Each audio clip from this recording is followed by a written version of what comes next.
I'm joined now to dissect that view from the American right by Aidan Regan, Assistant Professor of the School of Politics and International Relations at UCD, and Edel Mcginley, Director of the Migrants Rights Centre. The ideas are still driving the American right, that immigration is bad. I mean, I think it's Anne is a person who has said that women shouldn't have the right to vote. I think a lot of what she says is not based on any kind of fact at all. I think there is an inherent problem in America and in other places, and it's poverty, it's inequality, it's job losses, it's other things that are happening in the economy. And I think that does fuel racist sentiment, and people are pushed to the pin of their collar. And migrants, unfortunately, are scapegoated in that. And we can't blame migrants for all the ills of society, for government policies that favour rich over poor. So that's kind of what's going on, and that's what we have to talk about. We have to talk about the structural nature of our economies, the structural nature of our societies, and not put all the blame onto migrants, because that's just not reality. No, I think you're dealing with a witch's brew of stuff. But the migrant comes out, Aidan, because what people see, rightly or wrongly, is the migrant competing in schools, same schools as their kids, same hospitals that they're in the jobs market, in the housing market. And they say, well, hold on a second, it's your man's fault. It's kind of understandable. Yeah, I mean, most of the research would suggest that skill level and education level is the biggest determinant in trying to explain attitudes towards immigration. And that's probably unsurprising, because low-skilled workers are more affected economically and culturally by the free movement of people. And I suppose in the study of political science, the question was, if you have a large portion of the population, call it the demand, where's demand for kind of questions on immigration, would somebody come along and supply the politics to mobilise those people to vote against the immigrant? And clearly we see like Le Pen, the Front National in France. And the Brexiters saying yesterday, last week, we're going to flush out all foreigners. Yeah, so in Britain and France and the USA, you see a change on the supply side. That is, somebody has come along, a political party has come along, and is clearly trying to mobilise that section of the workforce, call it ethnonationalism, but that particular section of the workforce, I think it's true, we have to look at it from an economic and a cultural point of view. They are threatened by the free movements of people economically, in terms of jobs outsourcing, in terms of competition for wages, and culturally as well. Most of the research shows that the lower your skill level, the more exposed you are to interacting with migrants, particularly from a different linguistic group to you.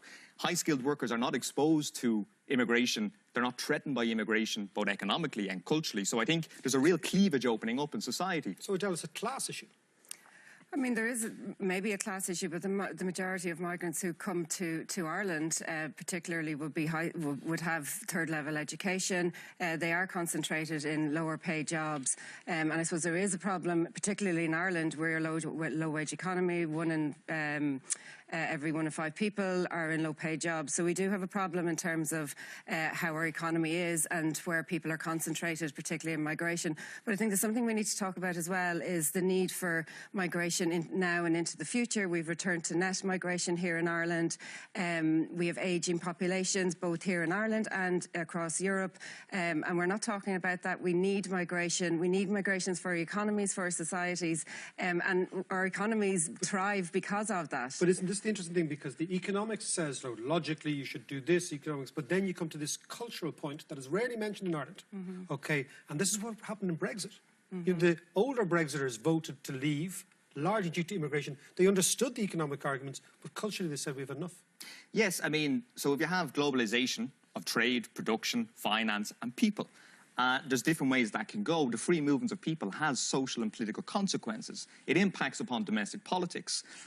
And now there's two ways to look at that. On the one hand, you have parties like UKIP, who clearly mobilise on a kind of ethno-nationalist basis. And that puts a real challenge to the political left, who traditionally mobilise on kind of civic nationalism. So how does the centre deal with cultural threats towards immigration? That's a real big issue. And the really interesting thing for me, Edel, is that in the past, if you had these issues of poverty and inequality, the left would have garnered the political support. You know, people would have gone left and said, I'm going to go to the... But this time they're going right. Why is that? I mean, there is, I suppose, an exclusion of people in society, and there is a bit of disillusionment with politics and with how politics are run.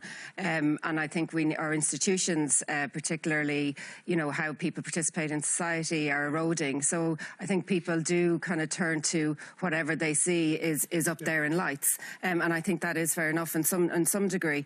But there is left-wing politics in Ireland, in the UK, in other places. It's not devoid. But no, I understand that. But Aidan, I mean, and I really understand that, Edel. But interesting, the people are going right, not left. Yeah. For issues that used to typically be left-wing issues. So let's take the United States of America. 50 years ago, late 60s, General Motors was the biggest employer in the economy. The average wage in purchasing power terms today is $35 an hour. The biggest employer today is Walmart, and the average wage is $9 an hour. What was the difference between General Motors and Walmart today?